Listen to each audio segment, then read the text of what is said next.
No se asuste con lo que oiga a continuación. Es el eco del pasado cuando empezaron las emisiones de Radio Sefarad a finales de enero del 2004 y cuyos informativos semanales hemos reunido para revivir lo que entonces pasaba desde la perspectiva de nuestro tiempo.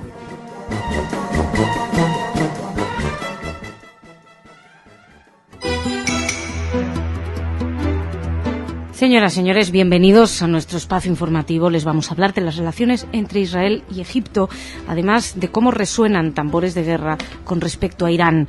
Esto por un lado. También vamos a hablarles hoy de la justicia española. En esta ocasión podrá investigar a 3 exguardias de las SS. Además, también nos acercaremos al juicio a John de Manjuk. Por fin sí se lo va a juzgar. Y terminaremos con unas declaraciones muy polémicas de Bernie Ecclestone. Tal vez más que polémicas, merezcan otro calificativo con respecto a Hitler. Todo esto será en la primera parte del informativo, que iniciamos ya con Jordi. Jordi, ¿cómo estás? Hola, Masha, muy bien aquí. Bueno, hemos podido leer estos días en la prensa cómo Israel ha vuelto a navegar en aguas del canal de Suez de Egipto. Lo ha permitido por primera vez que un submarino israelí pudiera atravesar estas aguas. Daba la impresión de que esto era una cosa mínima, bueno, muy importante desde luego, pero un simple detalle. Parece ser que hay más. Está previsto que el presidente israelí Shimon Peres viaje hoy a El Cairo para analizar junto a su homólogo egipcio Hosni Mubarak el proceso de paz y la cuestión del soldado israelí Gilad Shalit, secuestrado desde hace 3 años. Israel y Hamás han mantenido negociaciones indirectas con Egipto como mediador con el objeto de pactar un canje por el que el joven israelí sería liberado a cambio de la excarcelación de centenares de presos palestinos en cárceles israelíes.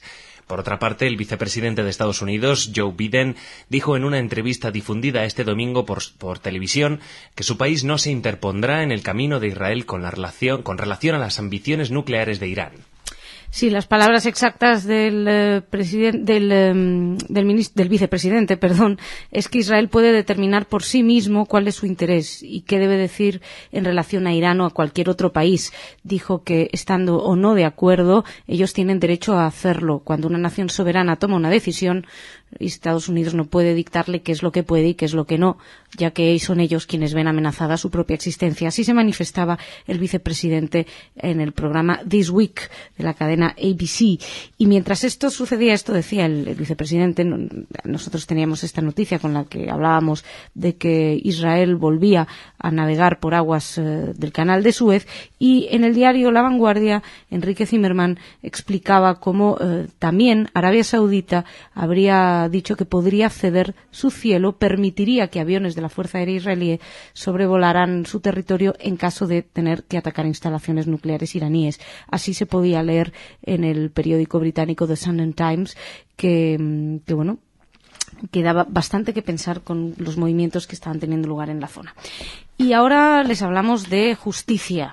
Justicia en España, Masha. Según informaba ayer la agencia EFE, la justicia estadounidense se comprometió con la Fiscalía de la Audiencia Nacional Española a entregar a España a 3 exguardias de las SS cuando lo pida el juez Ismael Moreno, quien investiga una querella de supervivientes españoles de la Shoah. El fiscal jefe de la Audiencia Nacional, Javier Zaragoza, resumió así los logros obtenidos en la reunión que mantuvo el pasado 2 de junio en Washington con los representantes de la Oficina de Investigaciones Especiales del Departamento de Justicia de Estados Unidos. Esta oficina fue creada en 1979 para detectar, investigar y procesar a cualquier residente en ese país que haya estado involucrado con el régimen nazi. Bueno, y sería cuestión de esperar a que lo pida el juez Moreno, que ya dijeron que en esa ocasión sería inmediata el mandarlos aquí. Son Johan Leprig, Anton Titjung y Josias Kumpf, residen todos en Estados Unidos, aunque este país les retiró hace tiempo la nacionalidad cuando conoció su pasado nazi.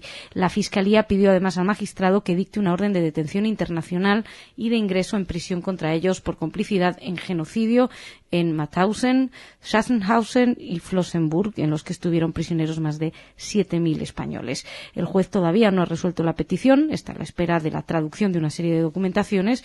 Y bueno, había otro nombre propio, quien estaba también en esta situación, que era John de Manjuk, ese cuarto guardia de las SS, Lo que pasa es que no procede de momento, explicaron acordar su detención, ya que ha habido noticias de su entrega a Alemania y nosotros traemos noticias precisamente de este caso. Este es un caso, Masha, que hemos venido siguiendo prácticamente desde su origen. Y El País publicaba este domingo que John Demjanjuk, acusado de haber participado en el asesinato de 29.000 judíos cuando fue guardia del campo de exterminio de Sobibor en 1943, podrá ser juzgado en Alemania. Según informó la Fiscalía de Múnich, los médicos han certificado que el anciano de 89 años es capaz de entender y de seguir un proceso penal contra él, si bien las vistas orales no podrán durar al día más de 2 sesiones de 90 minutos cada una. Según los fiscales que llevan el caso, la acusación estará lista este mismo mes. Sí, bueno, él fue extraditado, como recordarán, por Estados Unidos hace poco, en mayo, después de una larga disputa legal que, bueno, ahora al parecer se podría enjuiciar. Él es de origen ucraniano, es considerado el último de los guardianes de Sobibor, que aún queda con vida, y un campo donde hay que recordar que donde fueron asesinados cientos de miles de judíos y también de otros miembros también. Demjanjuk, la acusación al parecer tiene pruebas documentales contra él, pero Demjanjuk evidentemente niega los hechos. Si fuera cierto lo que las acusaciones que dicen, las pruebas que tienen, Demjanjuk sería uno de los esbirros que los alemanes reclutaban entre los prisioneros de guerra soviéticos que no eran comunistas. Ya saben que él ya fue juzgado en un momento dado, se lo condenó a muerte, pero luego a última hora el Tribunal Supremo de Israel valoró nuevos informes exculpatorios y bueno, no podían certificar que fuera él, así que fue anulada esa sentencia. Por su estado de salud, por su edad, pues es improbable que cumpla cualquier condena, pero bueno. Y vamos terminando con alguien que no se enteró de todo lo que hacían estos siniestros personajes. El Congreso Mundial Judío pidió la dimisión de Bernie Ecclestone poco después de que el patrón de la Fórmula 1 elogiara a Adolf Hitler. En palabras de su presidente, Ronald Lauder, Ecclestone ya no es una persona apropiada para ser el máximo dirigente del Gran Circo. Por ello, Lauder pidió a los equipos y pilotos de la Fórmula 1 que no colaboren más con él. Y bueno, Jordi, yo creo que casi esto lo vais a tratar vosotros. Sí, en Más que Fútbol hablaremos más. En Más que Fútbol vais a hablar con más detenimiento, sí, con Sergio Levinsky, con lo cual lo dejo a escuchar lo que me decís vosotros. Muchísimas gracias. Nosotros nos vamos ahora a hablar de cultura con Pascal.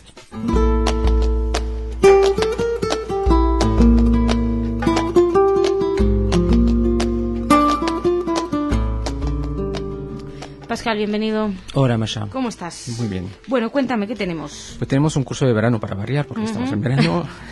En Barcelona, en la Universidad Pompeu Fabra, pues está desarrollando hasta el 17 de julio un curso de verano titulado Los judíos sefardíes, ayer y hoy. Y se dicta en catalán y castellano. Es un curso de 30 horas que cuenta con la participación de las profesoras María Ángeles Roque y Meritxell Blasco, con la colaboración de Esther Bendahan y Alvise Vialelo. Esto entonces en Barcelona. En Barcelona. ¿Qué más cositas? Luego vamos a Granada, donde va a tocar Daniel Barenboim en el Palacio de Carlos V en Granada, en el Alhambra, en el ámbito del Festival Internacional de Música y Danza de Granada. Él dirigirá la Staatskapelle de Berlín.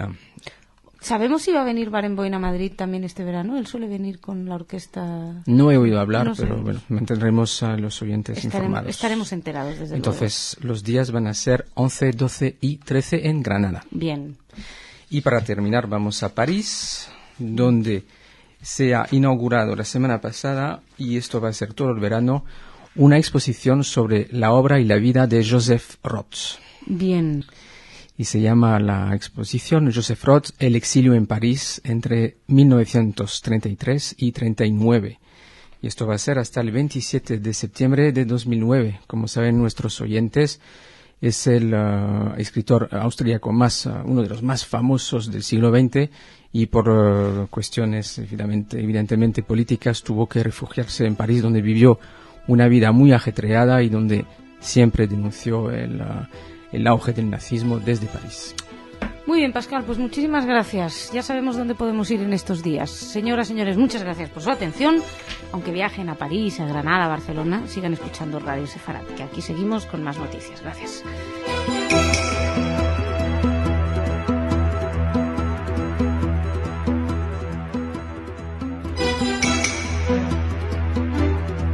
Señoras, señores, bienvenidos a nuestro espacio informativo. Ayer les decíamos que el presidente norteamericano, Barack Obama, había dado luz verde a un posible ataque israelí sobre las armas nucleares iraníes. Bueno, pues dicen ahora que no, que jamás dijeron eso. Ayer les decíamos que Eccleston, de la Fórmula 1, era un gran admirador de Hitler. Bueno, pues hoy les decimos que dice que no, que un gran admirador de Hitler no es. Estas serán unas de las noticias que trataremos. Otra es esa reunión entre Barack Obama y el enviado de Estados Unidos, George Mitchell, una reunión que lo que hace es abrir el camino a la próxima reunión la semana que viene con el primer ministro israelí Bibi Netanyahu, y además les hablaremos de lo que ha dicho Simone Veil, la política francesa, estuvo en España e hizo unas declaraciones. Todo esto en la primera parte del informativo. En la segunda hablaremos con Pascal de noticias de corte cultural. Hoy empezamos, bueno, hoy no, solemos empezar y empezamos como de costumbre con Jordi. Jordi, ¿cómo estás? Hola, Masha, muy bien. Bueno, antes de empezar, comentamos que ayer recuerdas, hablábamos de otra reunión, la de el presidente egipcio con el presidente israelí, con Shimon Peres. Bueno, pues el presidente egipcio, Hosni Mubarak, afirmó ayer que confía en una pronta liberación de Gilad Shalit, ya saben, este soldado israelí secuestrado por terroristas palestinos hace ya 3 años. Pues esperemos que no se equivoque, porque llevamos mucho tiempo escuchando sonidos alentadores que vienen de ahí, pero nunca terminamos de ver los resultados. Esto por un lado. Y reuniones hay muchas. Sí, comenzamos hablando de, las relaciones entre Estados Unidos e Israel, ¿no? El ministro de Defensa, Ehud Barak, se reunió con el enviado norteamericano a Oriente Medio, George Mitchell, en Londres por segunda vez en el espacio de una semana, y le expresó que Israel está comprometido con la evacuación de 23 puestos avanzados ilegales dentro de semanas o meses. El entorno de Barak calificó la reunión, que duró poco más de 1 hora, como positiva y comentó que se habían logrado progresos en varios temas, incluyendo la aclaración de la situación de la construcción de los asentamientos existentes, y que Israel está dispuesto a iniciar negociaciones con los palestinos y otras naciones árabes a cambio de una normalización de las relaciones. El ministro de Defensa también le comunicó a Mitchell que Jerusalén espera el fomento de la confianza con gestos de los estados árabes, así como actos de reciprocidad palestinos.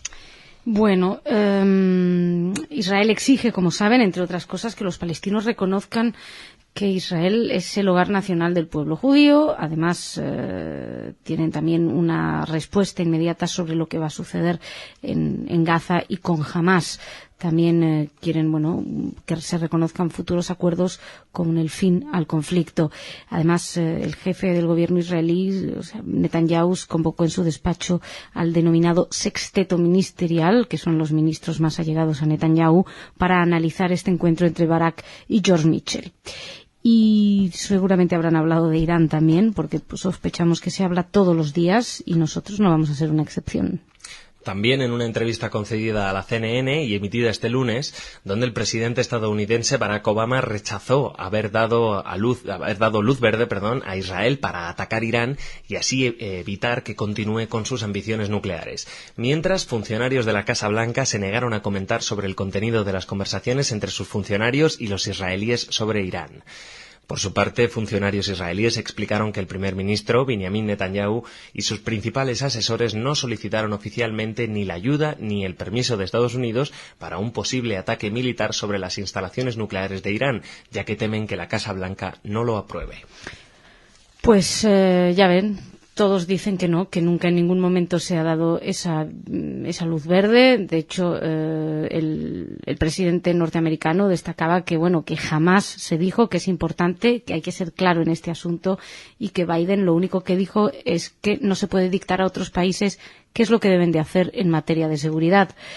Además, por parte de Netanyahu, un alto funcionario decía que el primer ministro habría dicho que no tiene sentido presionar respecto a esta petición de luz verde, ya que ya hubo una respuesta negativa en el momento en que lo pidió Ehud Olmert a George Bush. El caso es que nadie ha dado ningún visto bueno, pero un informe británico sí que mostraba que se ha hablado entre el Mossad y se ha conseguido un acuerdo con Arabia Saudí para que aviones de la Fuerza Aérea pudieran volar sobre el reino ante cualquier necesidad de un ataque sobre las instalaciones nucleares iraníes. Pero todos dicen que no es así. Y otro que dice que lo que dijo no es exactamente lo que quería decir, o sea que sí lo dijo, pero que no era eso, es Ecclestone. El responsable comercial de la Fórmula 1, Bernie Ecclestone, se disculpó por alabar la habilidad de Adolf Hitler para hacer las cosas.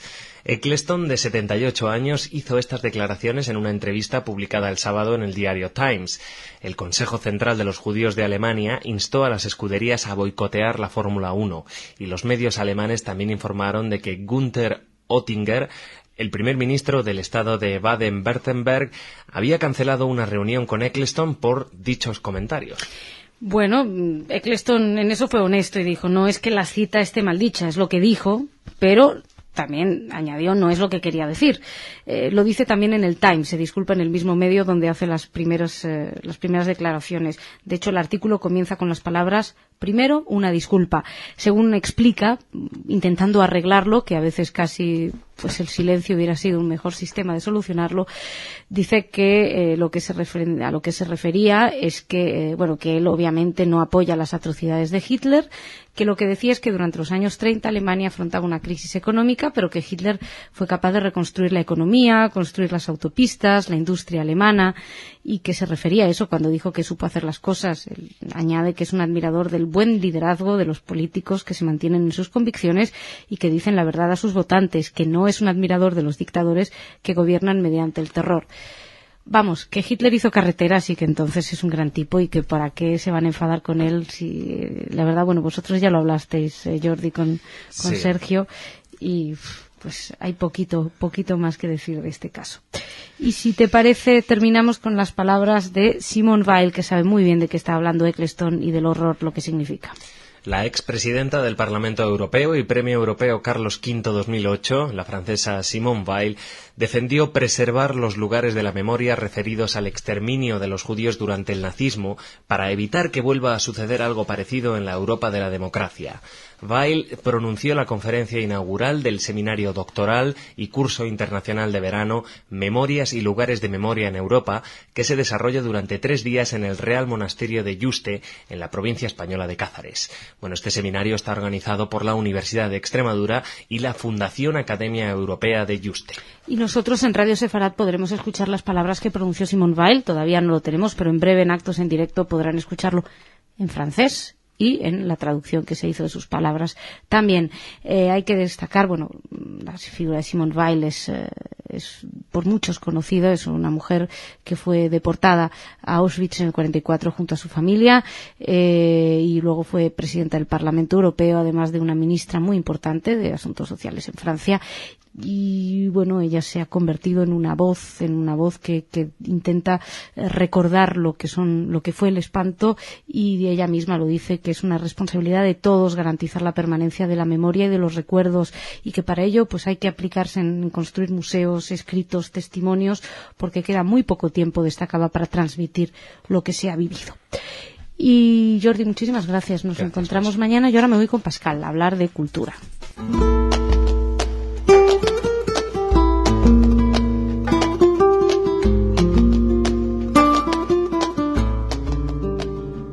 Pascal, bienvenido. Hola, Masha. ¿Qué tal? Muy bien, muy bien. Bueno, ¿de qué nos hablas hoy? Hoy te voy a hablar otra vez de Barenboim. ¿Otra vez? Sí, porque ¿te acuerdas que ayer hablamos de que iba a ir a Granada para estar ahí en el Festival de Música de Granada? Yo te pregunté si iba a venir a Madrid. No me digas que traes la respuesta. No trae la respuesta, no lo sabe todavía. Pero bueno, ¿qué me traes de Barenboim? Esta va a ser la tercera información la próxima, mañana. Sí. No, es una información sobre este fin de semana de un premio que le otorgaron allí en el Festival de Bayreuth, en Alemania. ¿Por tocar Wagner? No, él no tocó Wagner, él toca otras cosas. Está enfrente de la orquesta de la Berlinesa Staatsoper unter den Linden, y esta es la orquesta que él dirige, y el premio es un premio por la tolerancia, el humanismo, la diversidad cultural, que en alemán, en buen alemán, es el premio Markgräfin Wilhelm Wilm de 2009. Entonces, este director ha sido premiado una vez más por este festival. Bueno, pues otro premio más para la colección de Barenboim. Pues sí, tiene muchos. Que colecciona premios y nacionalidades. ¿Y qué más? Y supongo que hablaremos de él dentro de poco para saber si efectivamente viene a Madrid o no. ¿Y qué más tenemos, Pascal? Tenemos una noticia aquí en España, en la provincia de Gerona, concretamente el pueblo de Besalú, que es un pueblo muy bonito que posee un legado judío muy, muy interesante.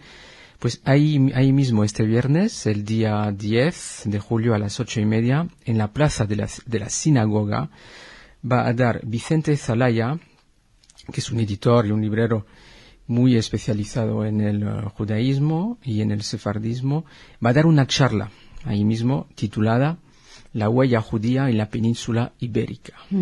Este viernes a las 8:30 en Besalú. Muy bien.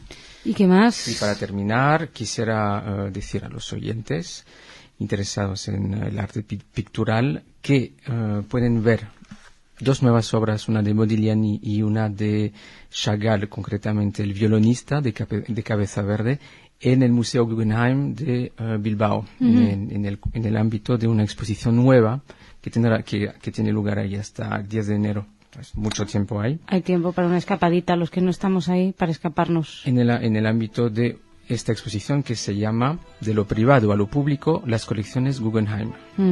Es una exposición sobre los primeros años del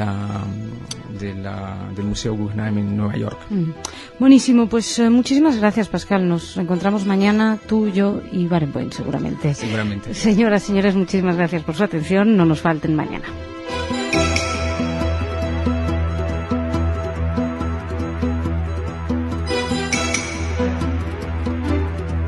Señoras, señores, bienvenidos. Les hablamos hoy del triángulo Israel, Estados Unidos y Palestina.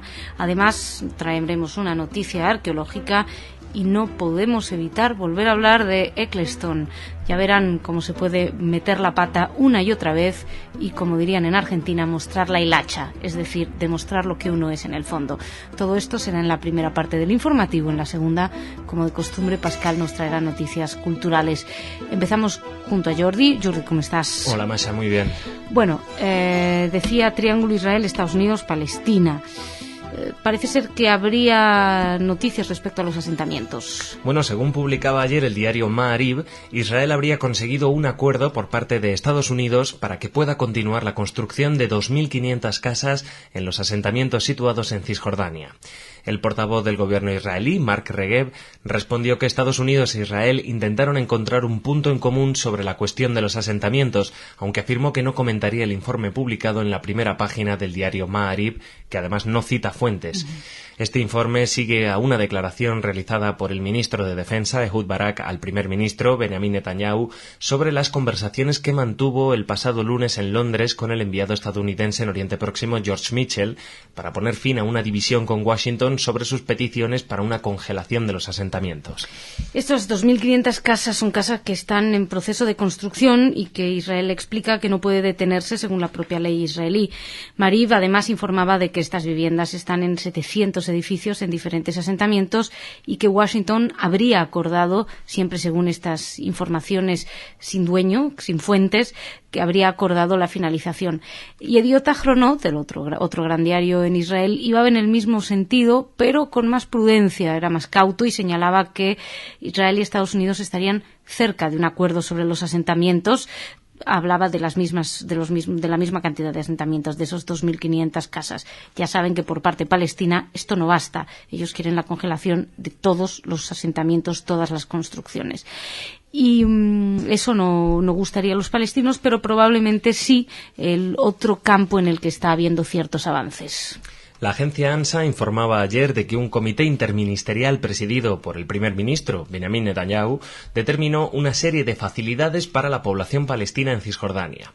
La medida principal es la apertura durante las 24 horas del puente de Allenby, entre Cisjordania y Jordania, para el paso de pasajeros y de mercancías.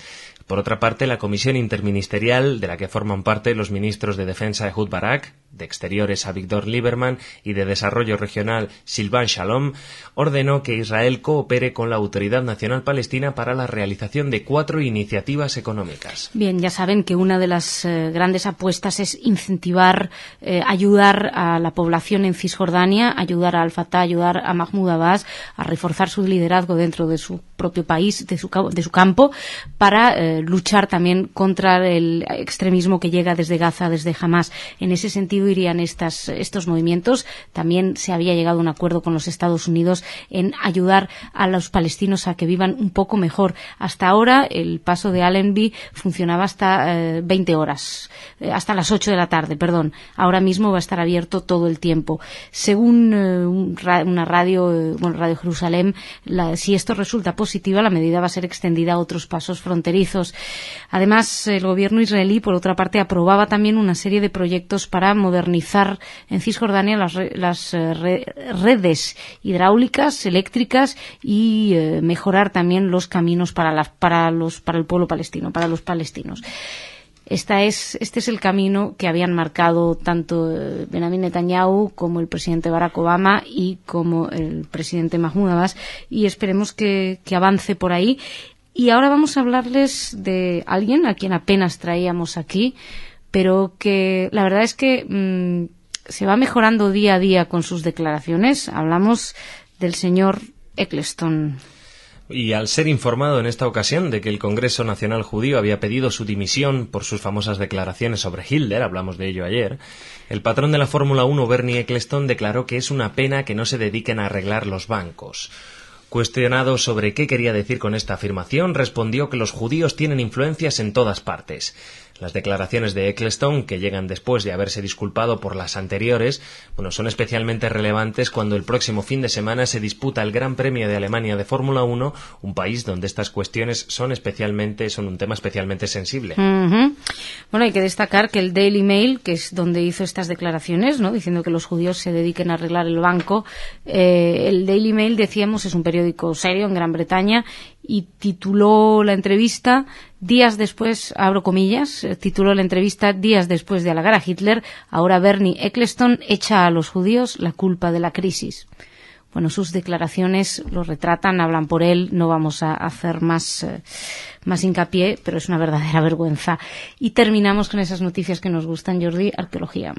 Arqueólogos israelíes descubrieron en pleno centro de Jerusalén una cantera de la que se extrajeron grandes bloques de piedra para la construcción de las murallas del Templo de Jerusalén hace 2000 años. La Autoridad de Antigüedades de Israel explicó que la cantera, de 1000 metros cuadrados, fue descubierta en la céntrica calle Shmuel Hanaví de la moderna Jerusalén durante una prospección extramuros previa a la edificación de unas viviendas. El arqueólogo Ofer Sion, director de la prospección, calcula que el lugar fue explotado hace unos 2030 años, cuando Herodes remodeló el Templo de Jerusalén para convertirlo en uno de los edificios más grandes y bellos de la región. El reinó Herodes entre el 40 antes de la era común y el 4 de la era común, y expandió, reformó el templo hasta dimensiones sin precedentes en la zona, y ya se había encontrado hace unos años durante otro proyecto de construcción, otra cantera con bloques de tamaño similar, y también en su día se dijo que habían sido parte del mismo proyecto. Según explicaban el arqueólogo, el inmenso tamaño de las piedras, de hasta 3 metros de largo por 2 de ancho y otros 2 de alto, indican con un alto grado de probabilidad que estaban destinadas a la construcción de los proyectos de Herodes, de los colosales proyectos que tenía Herodes en Jerusalén, incluidas las murallas del templo. Jordi, muchísimas gracias. Nos encontramos mañana. Nos vamos ahora a hablar de cultura con Pascal.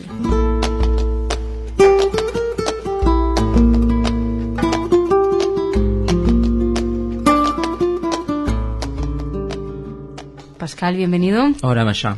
Bueno, ¿qué tenemos de culturita hoy? ¿Quieres que hablemos de bar? De cultura. Quiero que hablemos de Barenboim, sí.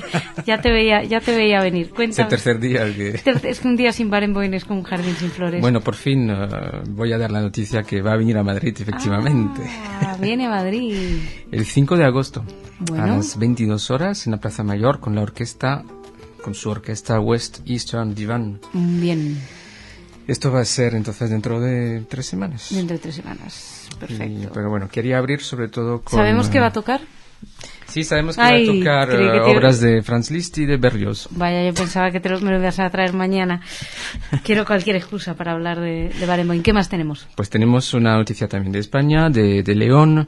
Te voy a hablar de la Fundación Monte Sinai, que es una fundación creada en Ponferrada para investigar las huellas de la cultura judía en la capital berciana. Pues ha presentado esta fundación en el Museo del Bierzo la nueva web del Centro de Documentación y Estudios Moisés de León. La página es www.sefardíes.es y es una web que incluye 2.000 páginas de información, unas 6.000 referencias bibliográficas y el acceso a 15.000 biografías que podrían llegar hasta 30.000 a final de año, según explicó el coordinador del Centro Moisés, Itzhak Ben Abraham. Vale, perfecto. ¿Qué más tenemos? Pues tenemos un concierto que va a tener lugar en Israel, en Rishon LeZion, un concierto de León Gieco, uno de los grandes músicos y luchadores por la libertad y la justicia social del siglo XX. Va a ser el 14 de julio en la inauguración, del Festival de Música Argentina en Rishon LeZion. Yo pensaba que era para festejar la toma de la Bastilla desde Israel, pero no.